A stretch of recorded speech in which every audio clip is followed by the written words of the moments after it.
할렐루야. 하나님의 풍성하신 은혜와 사랑이 여러분 삶에 늘 함께 하시기를 축복합니다. 레프 톨스토이, 러시아의 대문호죠. 그가 지은 걸작 중에 하나 단편소설 사람은 무엇으로 사는가 라는 소설이 있습니다. 가난한 구두수성공 시몬이 길에서 거의 죽어가는 벌거벗은 남자 청년 미하일을 발견하고 연민의 정을 느껴 그를 집으로 데려다 돌봐줍니다. 물론 그의 부인은 왜 이런 사람 데려왔냐고 화를 내지요. 하지만 그래도 불쌍하니까는 먹을 것을 주고 따뜻하게 이렇게 몸을 녹이게 해줍니다. 그런데 실상은 이 미하일은 인간의 삶을 배우기 위해 땅에 내려온 천사입니다. 그래서 세 가지 질문을 가지고 있었는데 이 답을 얻지 못했기 때문에, 답을 깨닫지 못하고 대답을 못했기 때문에 쫓겨나서 벌을 받고 있는 거예요. 땅으로 내려온 거죠. 질문 세 가지는 이것입니다. 첫째는 사람의 마음속에 있는 것이 무엇인가? 사람의 마음속에 무엇이 있을까? 두 번째는 사람에게 주어지지 않은 것은 무엇인가? 세 번째, 그래서 마지막, 사람은 무엇으로 사는가? 라는 세 가지 질문인데 답을 하지 못했던 거예요. 그런데 천사 미하일은 시몬과 그의 아내가 가난 속에서도 다른 사람들을 사랑으로 돌보는 모습을 보면서 첫 번째 답, 사람의 마음속에는 사랑이 있다는 것을 깨닫게 되어져요. 이어서 한 부자가 자기 장화를, 가죽 장화를 만들러 달라고 하는데 미하일이 조수로서 대신 슬리퍼를 만들어요. 그러니까 내일 죽는데, 이 부자가 내일 죽는데 죽을 줄 모르고 화려한 가죽 장화, 비싼 것을 구입했다라는 거예요. 한마디로 말하면 내일 일을 모르는, 인생은 뭐예요? 내일 일을 알 수가 없는 거예요. 없는 게 뭐라는 거예요? 알 수 없는 거예요.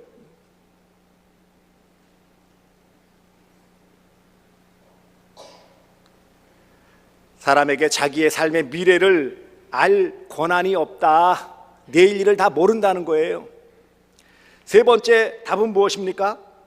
사람들이 비록 부족하고 가난하고 없어도 그래도 서로 사랑으로 돌보고 자기 있는 것을 잘 나누어 가지고 주려고 하는, 사랑으로 살아간다라는 것을 깨닫고 결국 천사로 변하여서 하늘나라로 올라간다라는 것이 톨스토이의 단편소설 사람은 무엇으로 사는가? 라는 소설의 줄거리예요. 사람은 무엇으로 산다고요? 무엇으로요? 사랑으로 사는 거예요. 왜 사랑으로 살 수밖에 없느냐? 내일을 모르니까. 오늘 제가 본문에서 읽어드렸던 8절 말씀, 앞서 7절에는 만물의 마지막이 가까웠으니 그러므로 너희는 정신을 차리고 근신하여 기도하라. 만물 종말의 때에 무엇보다 하나님 관계에서는 하나님을 사랑하는 마음으로 기도하라. 하나님과 사랑의 교제를 나누어라 라고 강조를 한 다음에 이어서 바로 우리 사람들끼리는 무엇을 해야 되느냐? 서로 사랑할지니 그랬어요. 무엇보다도 라는 말은 뭐예요? 우선순위를 말하는 거죠. 가장 먼저 해야 될 일이 뭐냐? 위로는 하나님을 바라보며 그 사랑의 마음으로 기도하며 대화한다면 겉으로, 옆으로는 이웃과의 관계에서 사랑으로 살아야 한다. 이것을 강조하고, 그렇다면 그 사랑이라는 것이 어떻게 나타나야 되느냐? 그것이 바로 9절 이하에서 나오는 거예요. 대접하며 봉사하는 것으로. 사랑이 무엇이냐? 봉사라는 거예요. 섬기는 것이라는 거예요. 문제는 우리가 잘 알 수 있듯이 이 봉사라는 것이 그렇게 쉽지 않다라는 거예요.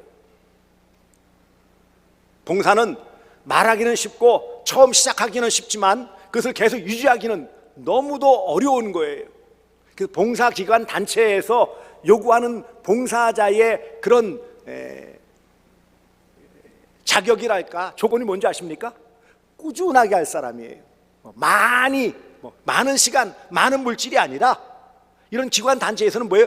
꾸준히 와줘야 될 사람을 구하는 거예요. 문제는 기분 내킬 때는 와서 막 와장창하고 뭐 요란스럽게 다 하는데 사라져버려 어느 순간. 그러니 여기 이렇게 서로 사랑하라 이런 명령을 주신 것, 이 말세에 다른 할 일이 얼마나 많음에도 불구하고 가장 기본적인 사랑으로 섬겨라, 이 말씀은 그만큼 어렵기 때문이라는 것을 알 수 있어요. 왜 사랑으로 봉사하기가 어려울까요? 왜 사랑에 섬김이 힘들까요? 무엇보다 세 가지가 없기 때문이에요. 뭐가 없을까요? 첫째, 돈이 없어요.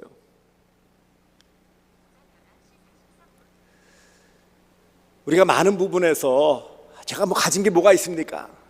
제가 좀 나누고 싶고 해도 가진 게 없어요. 두 번째 뭐가 없을까요?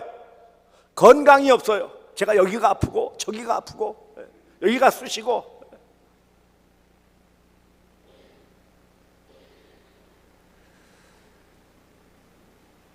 저희 집에 세 식구가 살고 있는데 평균이 70대 중반입니다. 보면은 여기저기에서 여기가 아프고 뭐 어깨가 아프고, 저희 장모님 뭐 아이고 아프시다 그러는데 어디가 아파요? 그러면 몰라 그러시는데 어쨌든 아프셔. 건강이 안 따라줘 가지고 그래서 뭐예요? 섬기는데 어려움이 있어요. 사실이에요. 내가 건강하지 못한데 어떻게 봉사를 할 수 있단 말입니까? 또 하나, 세 번째 없는 것이 무엇일까요? 시간이 없어요. 시간이 글쎄 바빠요. 놀러 다니기도 바쁘고 먹으러 다니기도 바쁘고 유튜브 영상 보기도 바쁘고, 그런데 봉사할 시간은 없어요. 글쎄 있는 건 있어요. 없는 돈, 건강, 시간은 없는데 대신 있는 게 있어요. 뭘까요? 부담감은 있어. 부담감이 뭘까요? 물론 뭐 방법을 모르거나 이런 것들이 있을 수 있잖아요. 어떻게 봉사해야 되는지 모르는 부담감이 있다고요. 실제로 때때로는요, 이 봉사라는 것은 결국 뭐죠? 나 혼자 어디 가서 구석에서 하는 게 아니라 사람을 대해야 되는 거예요. 사람과의 관계에서 봉사가 나타나기 때문에 어떤 거리감이 있어요. 성격적인 문제일 수도 있죠. 거리감이 있어요. 사람들마다 점점 현대화되어지면서 사람들하고 막 부딪히는 것이 힘들어지는 경향들이 있어요. 그래서 아무도 안 만나고 혼자서 얼마든지 살아갈 수 있어요. 요즘은요. 그러니 거리감 때문에 봉사하며 섬기는 일이 힘들어지고 있어요. 세 번째 있는 게 뭔지 아십니까? 귀찮음이에요. 귀찮음. 요즘 젊은 친구들은 그죠? 귀차니즘 그러죠? 다 싫어. 귀찮은 거예요. 그냥 뭘 하고 뭐. 개인주의, 이기주의 때문에, 귀찮음 때문에. 결국 이 말이 뭘까요? 돈이 없고 건강 없고 시간이 없어서 못한다, 부담감이 있고 거리감이 있고 귀찮음 때문에 못한다, 이 말을 한 단어로 표현하면 뭔지 아십니까? 마음이 없다. 마음이 없는 거예요. 또 봉사를 좀 해봤고 계속 해야 된다라는 부담감을 안고 있는 경우는 어떨까요? 많은 생각이, 이런 생각이 들기도 해요. 왜 나만 이렇게 많이 봉사해야 되나?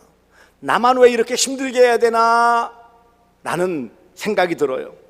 또 한편으로 아니 저 사람은 왜 저러고밖에 안 하나? 왜 안 하나? 라는 비교의식이에요. 비교의식. 나와 남을 비교해서 나는 이렇게 경상도 말로 쇠가 빠지게 수고하고 있는데 아니 저 집사는 왜 저러고 빈둥빈둥 같이 도와주지 않나? 비교의식이에요. 사랑하는 성도들이요, 사랑이 없는 봉사는 쉽게 상처를 남깁니다. 겉으로 보면 그 희생처럼 보이지만 사랑이 없는 봉사는 결국 뭐예요? 불평이나 비교나 정죄로 결국은 나뿐만 아니라 다른 사람들까지 상처를 주고 상처를 내가 입는 그런 결과를 얻게 되어진다라는 거예요. 어떤 경우에는 안 하니만 못한 경우도 있다라는 거예요. 차라리 안 했더라면 서로 상처를 안 받는데 봉사한다고 나섰는데 이게 뭐예요? 관계도 깨뜨리고 더 힘들게 만들고 상처를 주기도 하고 나도 상처를 받고, 이런 일들이 교회 안에서도 있다라는 것입니다. 왜 그럴까요? 여러 가지를 말할 수 있지만 앞서 있고 없고 했지만 하지 못한 건 마음이 없다라면 교회 안에서의 이런 우리들의 모습은 무엇일까요? 저는 이렇게 표현합니다. 영적 공허감. 전혀 믿음이 없다는 거 아닙니다. 나름 믿음으로 살아가려고 해요. 말씀과 기도를 전혀 등한히 하냐? 그것도 아니죠. 근데 문제는 뭘까요? 공허감. 내적으로 채우지를 못해요. 나름 열심히 말씀을 듣고 또 기도하고 뭔가 하려고 애를 쓰는데 뭔가 허전해요. 사랑이 없는 봉사는 공허할 뿐입니다. 사랑이 없는 봉사는 껍데기예요. 그렇다면 왜 사랑으로 봉사해야 한다, 사랑으로 섬겨야 한다, 이 말세에 살아가는 모든 그리스도인들은 사랑으로 실천해야 된다라고 강력하게 명령을 하실까요? 이 사랑하라는 말씀은 단순히 그냥 추상적인 애매한 그런 명령이 아닙니다. 구체적인 삶의 방법을 말씀하는 거예요. 곧 봉사로 나타나는 이웃과의 관계에서 사랑으로 잘 섬기며 사랑으로 돕고 사랑으로 희생하고 사랑으로 돌보는, 사랑으로 배려하는 모든 삶의 모습이 봉사라는 거예요.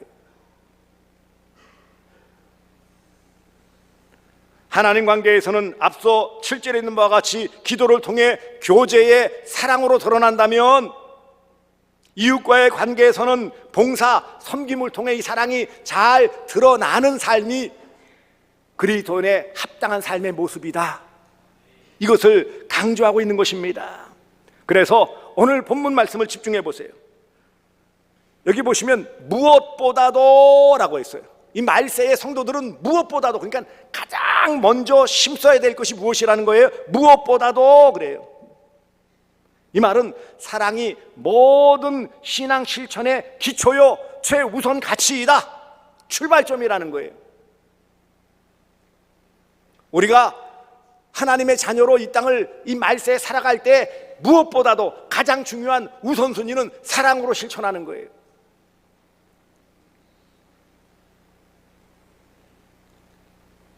그 다음에는 이렇게 우선순위를 둔다면 어떠한 마음가짐을 가져야 된다고요? 여기 뜨겁게 그랬어요.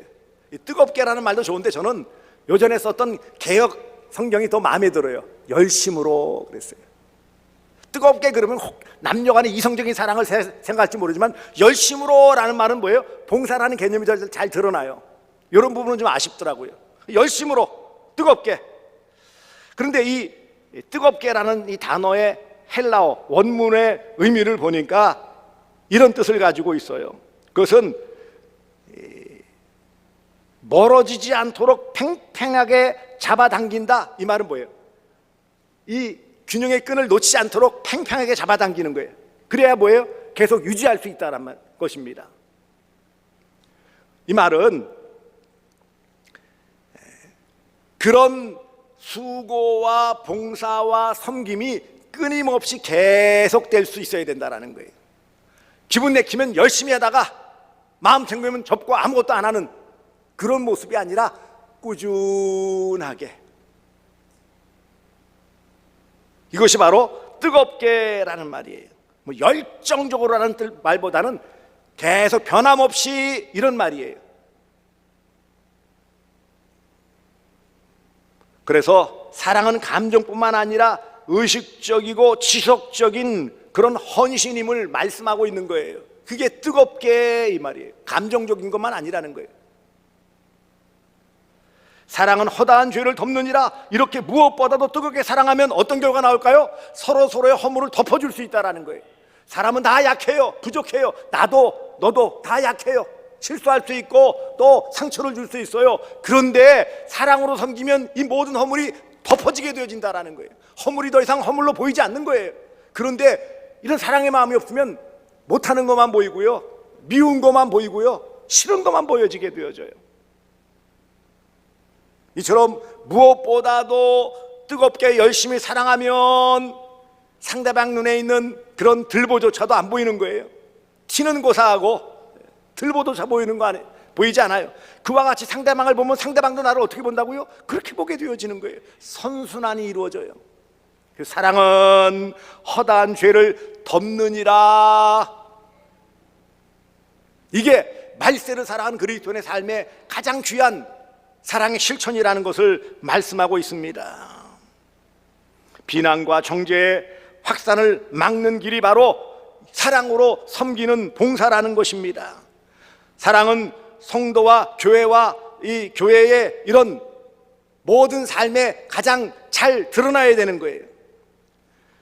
이런 사랑의 봉사는 성도 개인과 교회 공동체의 죄와 상처를 덮는 하나님의 능력이 되어집니다.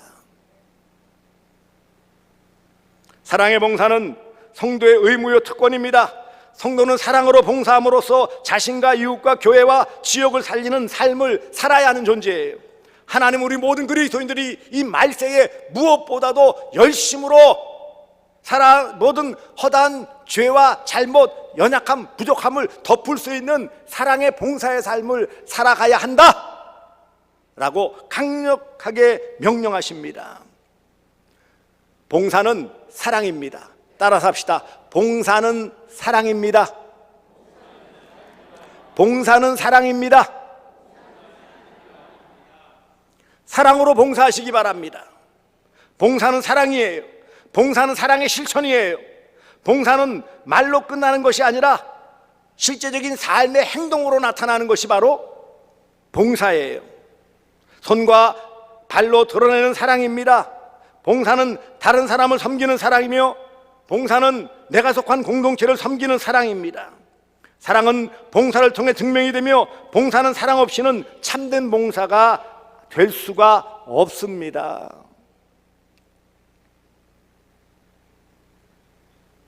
하나님이 기뻐하시는 봉사는 사랑으로 실천하는 봉사예요.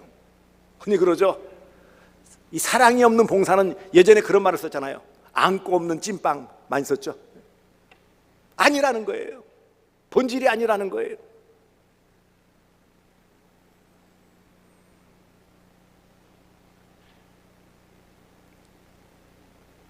여러분, 향수병 안에 있는 향수는 그 병 안에만 계속 담겨져 있으면은요 아무런 향기를 발할 수 없어요.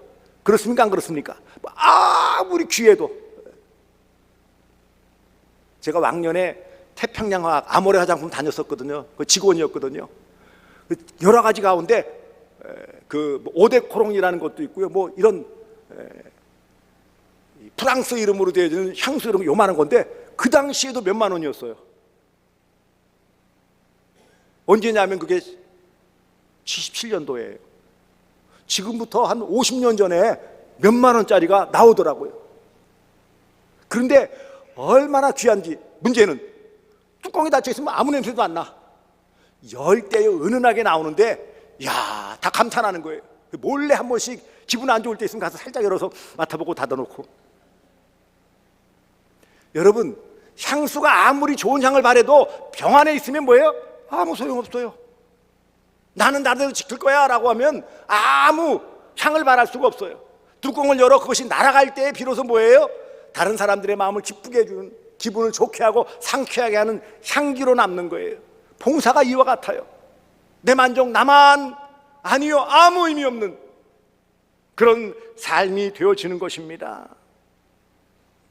봉사는 의무가 아니라 하나님의 복받은 성도의 사랑의 표현입니다. 그러면 어떻게 이런 사랑의 섬김, 사랑의 봉사를 할까요?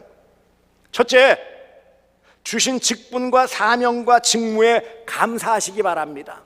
나만 왜? 라고 하지 마세요. 나에게 이런 것을 감사하십시오. 뭔가 주어졌다라는 것은 인정해 주었다라는 거예요. 그래요, 안 그래요? 인정해 주었기 때문에 세워주는 거예요. 인정 못 받으면은요 안 세워요. 여러분, 연말에 막 쭉 발표하니까 뭐 너도 나도 뭐 흔히 세상 세속적인 표현으로 도나 개나 아니에요.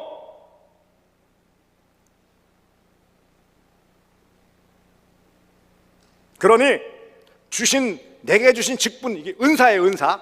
목사, 장로, 안수집사, 권사, 이것은 뭐예요? 이 직분은 은사예요. 은사. 선물로 주신 거예요. 귀하게 여기시고 감사하셔야 돼요. 주신 여러 가지 직무죠. 교사로서, 찬양대원으로서 직분은 아니지만 직무, 해야 될 일이에요. 사명이에요. 또한 전도의 사명, 이런 것들은 사명이에요. 은사를 받았던 직분이 뭐든 상관없이 다 기본적으로 해야 되는 게 뭐예요? 전도예요. 봉사예요.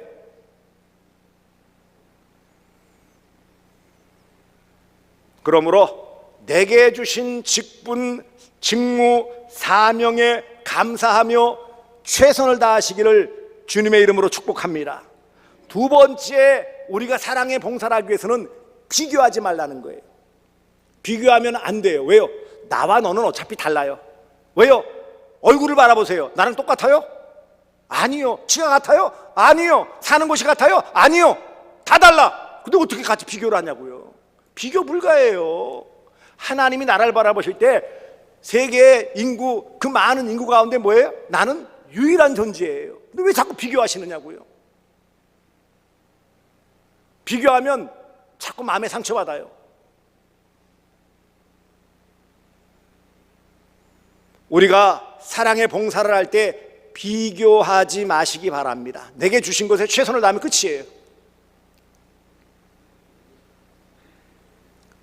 5달란트, 2달란트, 1달란트, 비교한 1달란트 받은 사람이 뭐예요? 망하는 거예요. 2달란트는 비교했어요, 안 했어요? 아니 왜 나는 2달란트만 비교하지 않았어요? 그냥 있는 거 받아가지고 그대로 했을 때 5달란트 남긴 사람과 똑같은, 토시 하나 다르지 않고 칭찬 받았어요, 안 받았어요? 받았다니까는요.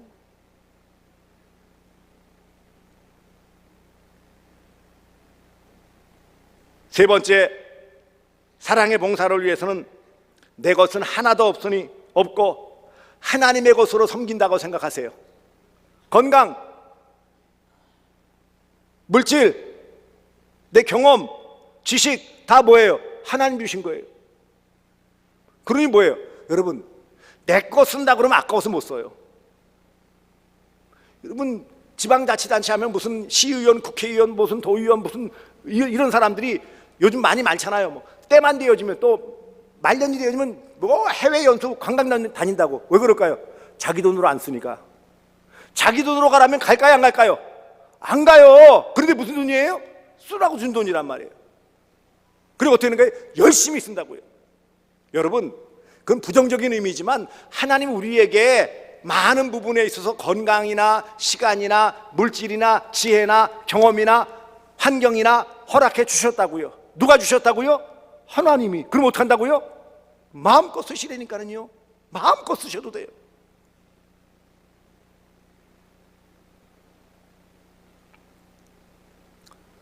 제가 한번 시간을 내가지고 넷플릭스에서 흑백 요리사를 보는데, 이야, 그 안에 각양 뭐 육고기부터 시작해 물고기, 자주간 가득 채워놨어. 뭐라고 그러는지 주제가 뭔지 아세요? 알아서 마음껏 쓰라는 거야. 이야, 송로버섯 이런 비싼 것들, 뭐 트러플이라고 그러죠. 어마어마한 것들 막 쓰는 거예요. 캐비어 이런 것들요 막 쓰더라고. 왜요? 내 거 아니니까. 맛만 내면 되니까. 뭐 신나요. 그 뭐 나와가지고 조리사들요 뭐 바리바리 싸다가 다 써. 왜요? 맛만 내면 되니까. 우리가 똑같아요. 하나님 다 주셨으면 뭐라고요? 아니 열심히 갖다 쓰라니까는요. 다 쓰는 거예요. 마음껏 쓰고. 다만 뭐라고요? 그것을 섬기는 데 쓰는 거예요. 내가 움켜쥐고 나를 드러내는 데 쓰는 것이 아니라 하나님 나라의 영광을 위하여, 이웃을 섬기는 일을 위하여 쓰면 내가 상처받을 일 없어요. 그러므로 내 힘, 내 지혜, 내 능력이 아닌 하나님이 주시는 은혜로 감당함을 잊지 마시기를 바랍니다. 이거 잊어버리면 뭐라고요? 비교하게 되어지고 상처받게 되어지고 주저앉게 되어지는 거예요. 사랑으로 봉사함으로 가정과 교회와 지역을 살리는 그런 복된 삶을 사시기를 바랍니다. 봉사는 사랑입니다. 이와 같이 사랑의 봉사를 하는 자에게 하나님은 어떤 복을 주실까요? 무한한 복을 주세요. 말로 다 할 수 없는 복을 주십니다. 봉사를 하면 어떻게 되는지 아세요? 사랑의 봉사를 하면 첫째로 내가 살아요. 내가 살아. 이 과학적으로 봉사는 이 헬퍼스 하이, 헬퍼스란 봉사자를 말해요. 하이, 높아지는 거예요. 그러니까 봉사자는 이렇게 이 헬퍼사이라는 현상을 일으키게 되어지는데, 남을 도울 때에 혈압이나 콜레스테롤 수치가 낮아지고요, 엔돌핀은 정상치의 3배 이상 분비가 되어져서 심리적인 포만감, 곧 심리적인 만족감을 느끼게 한다는 거예요. 사랑으로 봉사하는 것은 곧 나를 가장 사랑하는 방법이에요. 건강해지고 싶으세요? 잘 사랑에 봉사를 해보십시오. 아니, 혈압도 콜레스테롤도 낮춰주고 엔돌핀은 3배나 더 분비되어지고 사람들에게 인정받고 칭찬받고 하나님의 상급 받는데 뭘 손해보겠느냐고요. 내가 사는 길이에요. 사랑의 봉사는 내가 사는 길이에요. 하나님의 뜻을 이루는 순종의 삶이기도 하지만 한편으로 내가 이 땅에서 가장 복되게 사는 길은 사랑의 섬김이에요. 공동체가 살죠. 내가 이와 같이 영육간에 건강해지면 어떻게 된다고요? 내 가정이 행복해지는 거예요. 내가 행복한데 가정이 행복해지죠. 교회가 뭐예요? 아름다운 공동체로 바뀌는 거예요. 교회 모든 사람들이 다 앞장서도 막 펄펄 뛰어야 교회가 부흥하고 성장하고 아름다운 모습 보인다고요? 아니요. 그 중에 일부 한두 사람만 움직여도 다 좋은 그런 전염으로 확산되어지고 좋은 열매들이 나타나는 것입니다. 더 나아가 이런 사랑의 봉사를 통해 세상 속에서 예수 그리스도의 향기를 드러내는 거예요.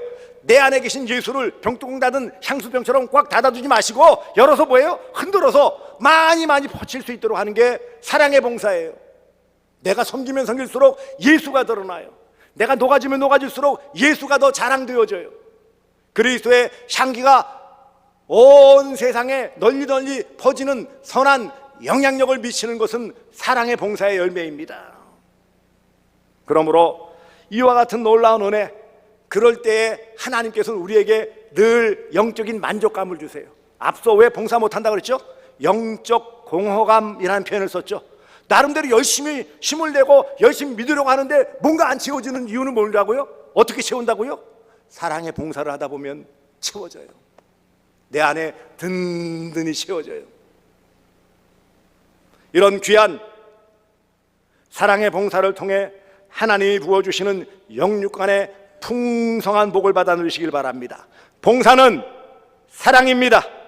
사랑으로 봉사하며 사랑의 봉사의 열매를 맺으시기를 주 예수 그리스도의 이름으로 축복합니다.